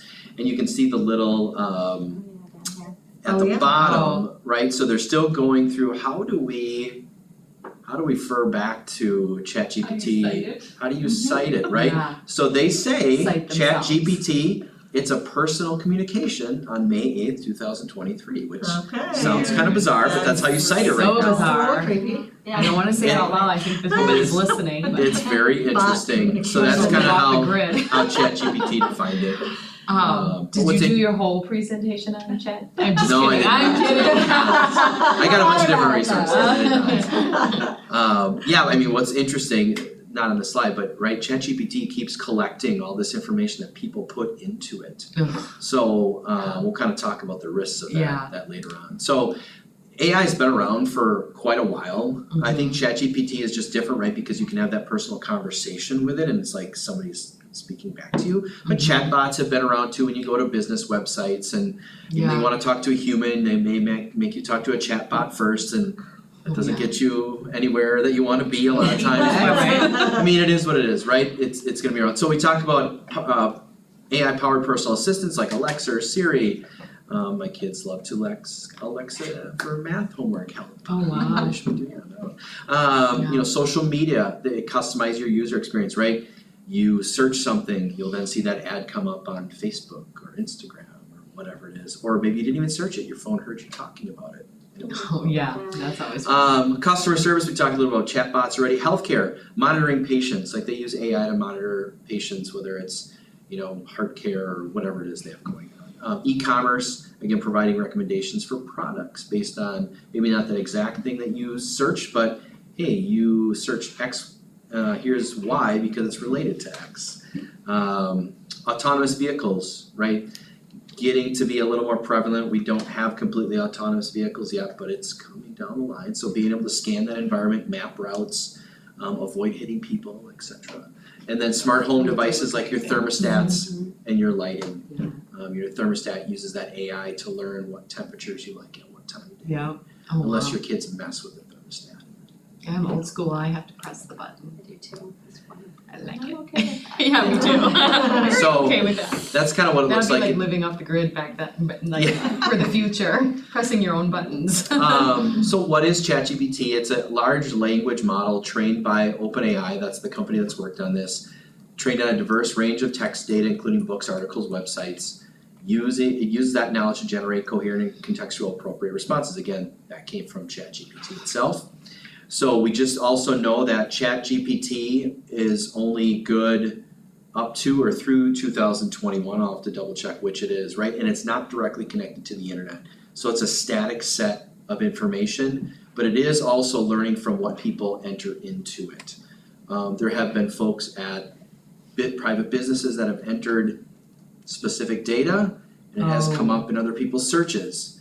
So you just have to be careful, like not to put personal data Oh, yeah. into That's a good ChatGPT point. or business data that you wouldn't want other folks to see, or I think it might have been like HR data that had come up or something along those lines. So it's just one of those things, like if you Yes. wouldn't put it in an email, you shouldn't put it in ChatGPT. Mhm. And on here, I think that should play if you click on it. It might open a new window, you just have to go back. But I did ask ChatGPT, I think, to create a lesson plan. I don't think I there's, don't think it plays because it's in a PDF format. Maybe it it will. went right to Google. It should, it might just take a second. Yeah. So I think if you move your cursor, I think I asked it to create a social studies lesson plan about the life in the Middle Ages. So then it just kind of went through and I know it's hard to see, but create the lesson plan, what materials you need, what does the introduction look like, what's the body of that lesson look like. That's incredible. Can you refine it too, like? Yeah, so the Yeah. next video. Okay.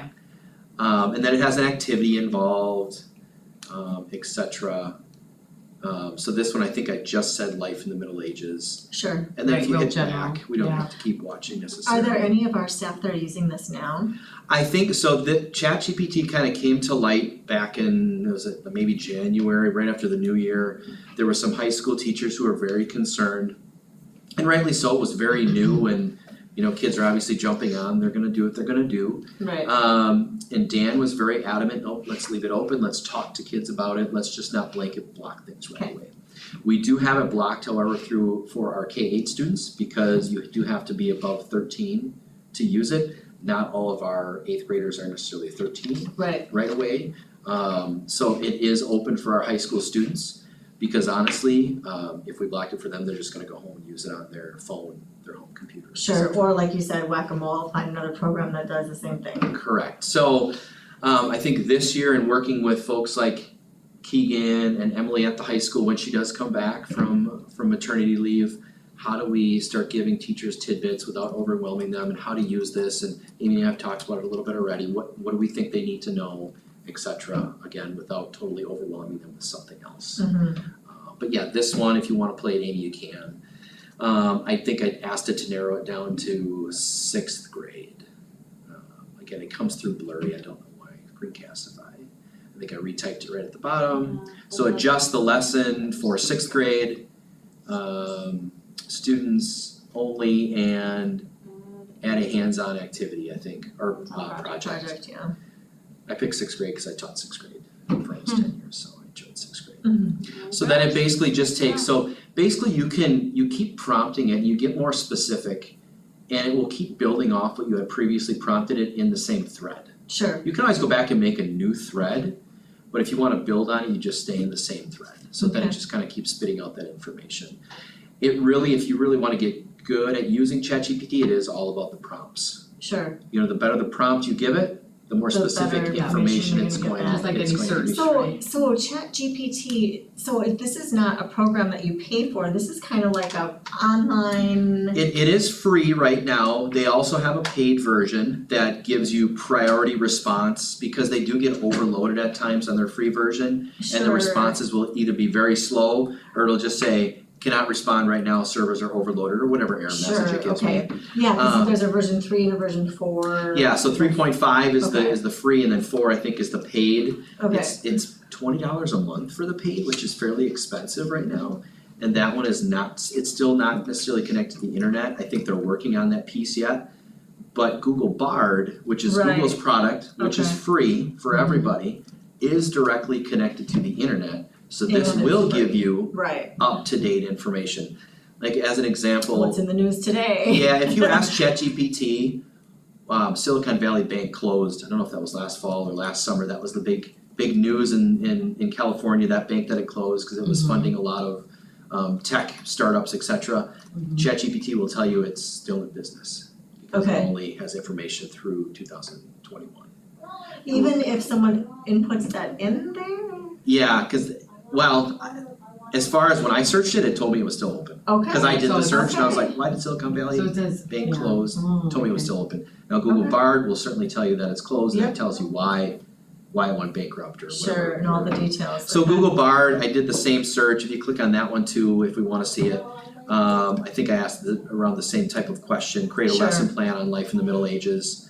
And this one, it kind of thinks and then it spits it all out at once, it doesn't type it. So you can kind of see it thinking there, Yep. below my picture, and then it just And spits it all then out. there's your lesson plan. Yep. Okay. So again, I'm not advocating that teachers use this to create their lesson plans from start to finish, but this is certainly a starter, right? If you're An having, outline. yeah, a template, an outline. Mm-hmm. I've used this for starters, for templates, for things. If I have a brain block and I'm thinking, I need a template for XYZ and I ask Google or ChatGPT to help me out, it might give me something and I might use 20% of, 30% of it, right? And then I can fill in the rest on my own. So how can it be used beyond just lesson creation, like summarizing texts? That's a big one, like Google Bard. Again, we do block Google Bard through Google because their terms are right now that you do have to be 18. Okay. We do block that for all students currently, I believe, and it's open for all staff. Sure. Learning a new topic, creating learning a new topic, becoming an expert, you can ask it to explain physics to you like you're 12. And it will do that for you, right? Because I would need that, I'm speaking from experience, right? I'm not a physics major. Right. Creating templates, generating prompts for kids, generating writing prompts, like sometimes teachers only have limited amounts of time, so how can we create efficiencies for them in the classroom? Research, again, not advocating this is the only source.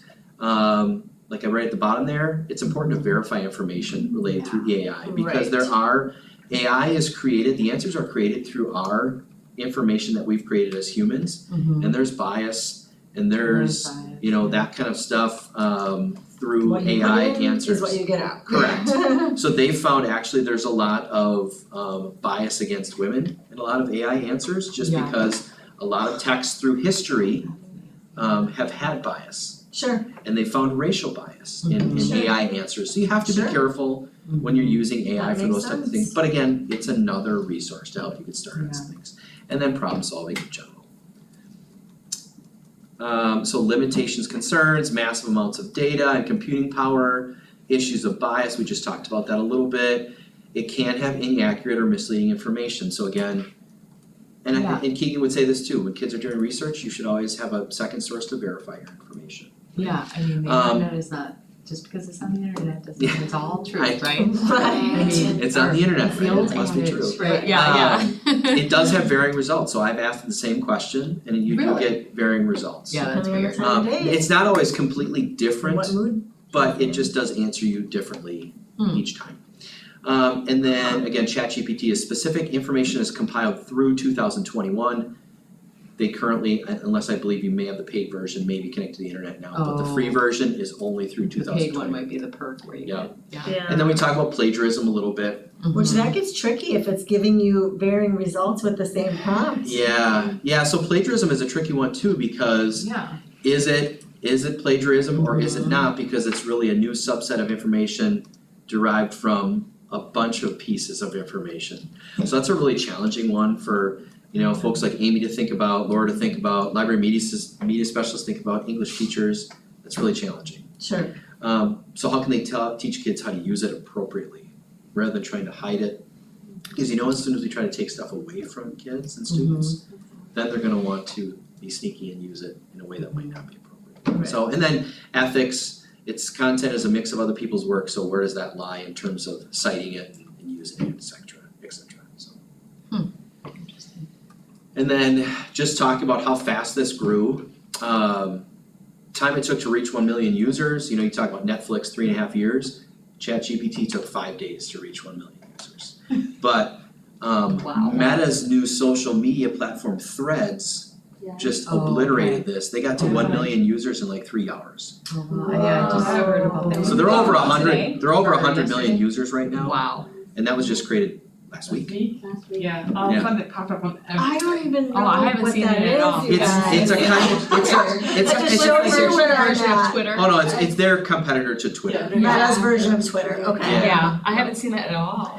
So, I try to avoid But I'm not on My it. device. yeah, I do too. I try to stay up on everything, and Right, yes, I yeah. try to avoid Yeah. that too. But it just shows you how fast this grew, Right. especially with the younger generation. Because they're always looking for ways to just gather Instant. information quickly and get that instant satisfaction, right? Yeah. Yeah.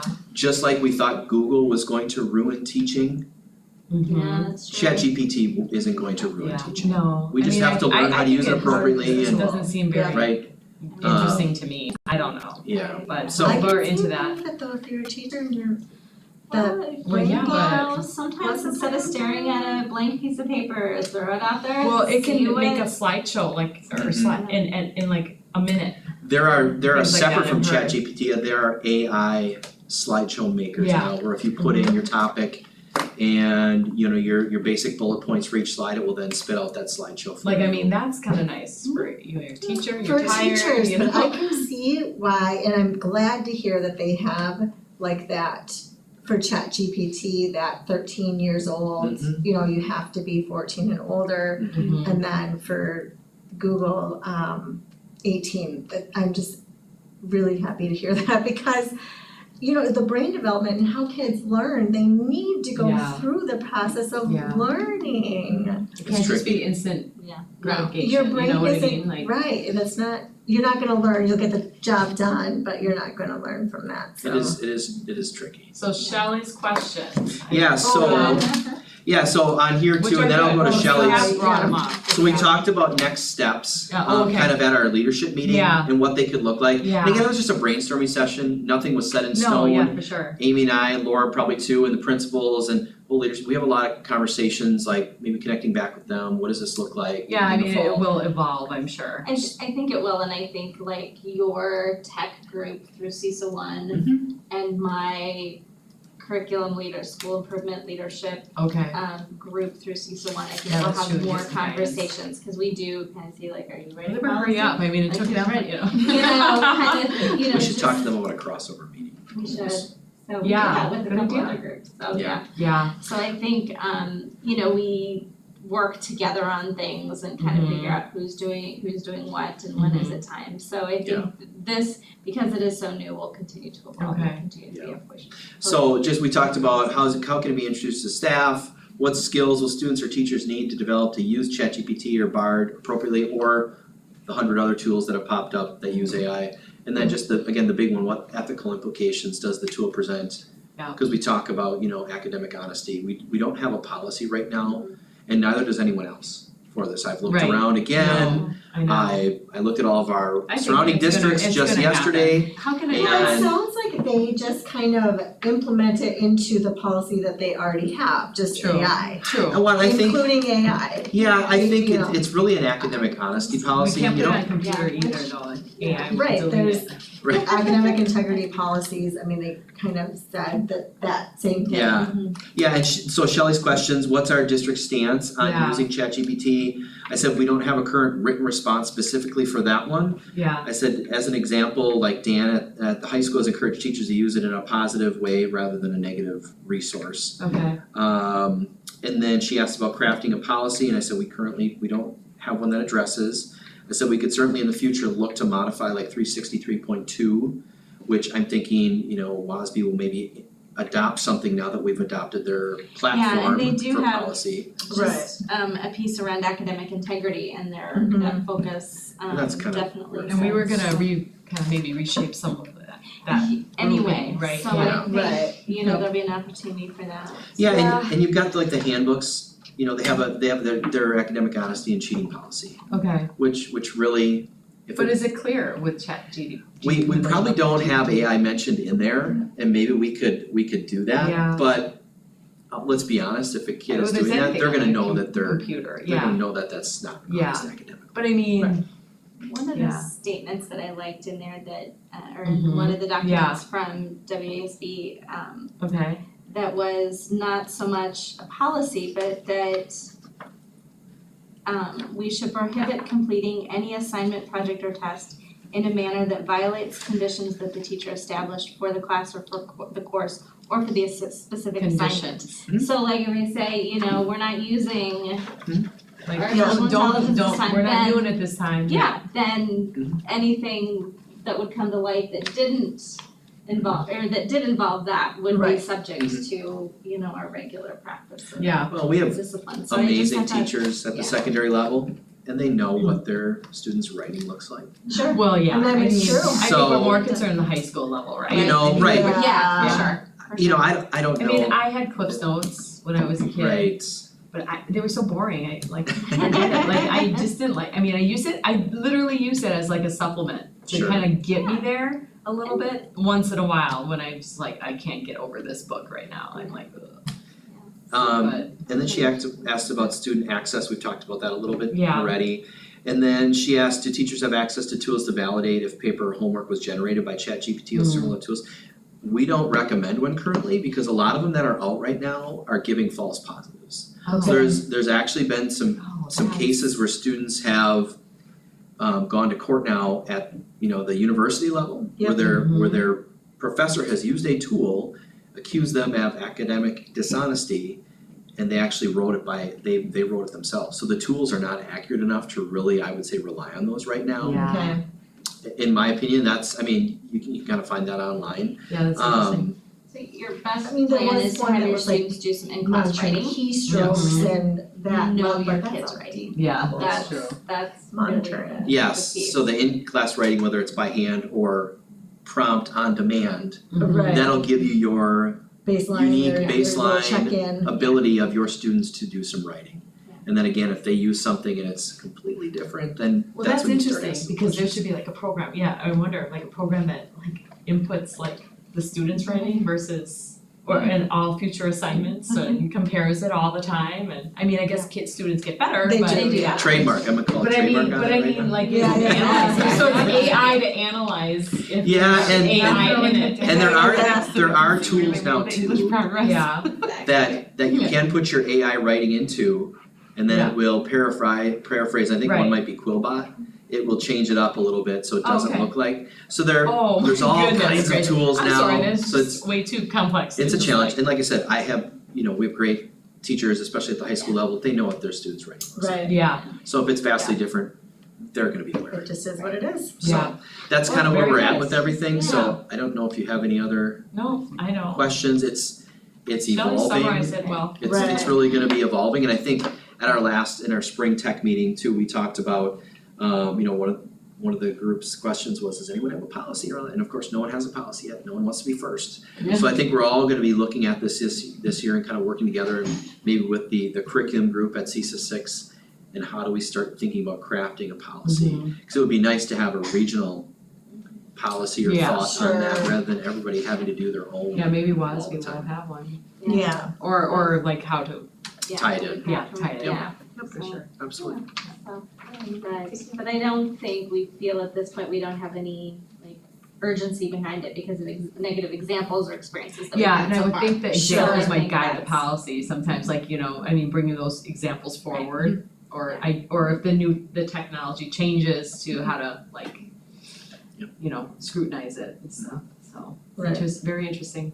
yes. All right. Yes, thank you very much. Thank you. Perfect.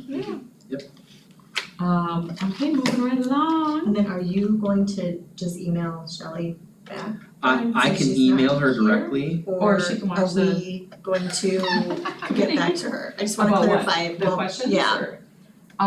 just wanna I don't know. clarify that she gets her questions answered. Well, we have the presentation.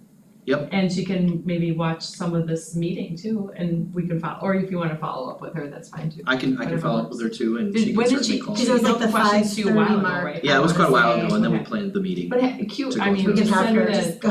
send her the Cue her to presentation. the 5:30. Okay. Sounds good. Say, ask AI, Shelley, no, I'm kidding. Yeah. Why do they say GPT? Do you know? Off the top of my head, I feel like I did look it up once and I don't know right now For one, what it's hard to what that say. stands for. Yeah, whatever. Yeah, it's Maybe not a it's very like roll off the tongue. maybe it's like the guy's initials or somebody, Could the be. creators, I don't Could be. know, Off the top of my head, I something don't silly, recall. yeah. Yeah. Alrighty, moving right along, discussion item recurring, committee calendar. So we accomplished quite a bit tonight. We that still have that elusive 4K through second grade academic update that trying to get two principals here at the same time. Before the I know, schools. exactly. So what the goal is to do it in August so that we can close out Yeah, right. that school year before Be like we ready for start the new next one in September, no, I'm kidding. But, so that Thank is you. currently on the Thank you. docket. Thanks, Troy. For August, along with the student engagement great. survey results. And then again, we were able to accomplish the library plan tonight, so I appreciate your continued flexibility yeah. as we keep trying to navigate all the things and all the vacation schedules. I mean, I literally felt like we just had a meeting. We did, it was like 2 weeks ago, I which know, it is was why really I was like, close. this is a quick turnaround. Yeah, but it was good, we got a lot of bulk. We're getting some progress, and Yeah, it'll be you got it really done. good for us to have that, now we can go and order the Hickory materials and get that started, so Yeah. that's really good. That's So that cool. was good to get that done tonight, so. Very good. Yeah, that's where we are, and I'm sure there'll be more things that come up and that we add, and we'll continue to just be flexible Mhm. around that. Sounds good. Alright. Awesome. Yeah. And then so September and October, it's gonna be September surprise, no, I'm kidding. Yeah, we'll see, I don't know by September. No, it's good to have some wiggle room for Yes. stuff, right? Right. Because it will be easily filled up. Correct, we will I know. always have more stuff, because Exactly. I don't want us to be so jammed No. that we're here for 4 hours a night. I know, and I don't have it in front of me, I could queue it up on my phone, but so,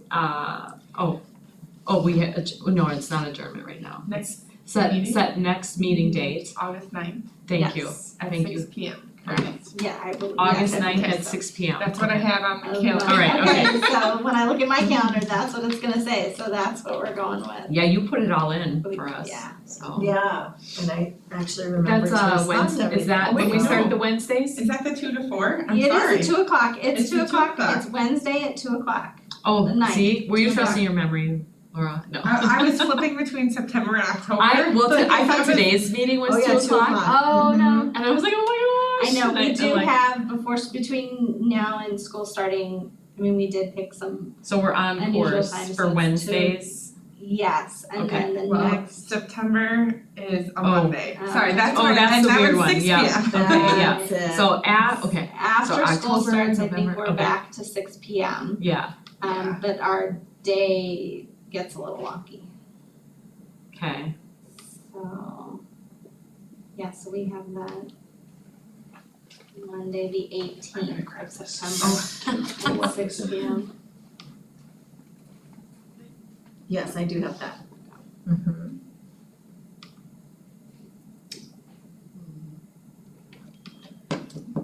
You sent out invites for the August one, didn't you? Yes. Yeah. So why, I feel like I she don't sent see them out it. for all of I don't see them. it on did I Let accept? me pull it up real quick. Cause those are my like go-to, that's like my, you know. Am I on there? Yeah, you're on there. Well, oh, It's 2 yeah, o'clock. it was so blank of, I just didn't scroll down. Disoriented to date again. Okay, 2 p.m., yeah. Okay, cool. Alright, so I'll need a motion to adjourn the meeting. A motion to adjourn? I'll second, all in favor? Aye. Aye. All opposed? It's so funny, I feel like being a Muppet or something. Alright, so we're good. Alright. You got the camera turned off? Yes, Yeah, thank you very much for all of Reminder your at the work, end of the meeting,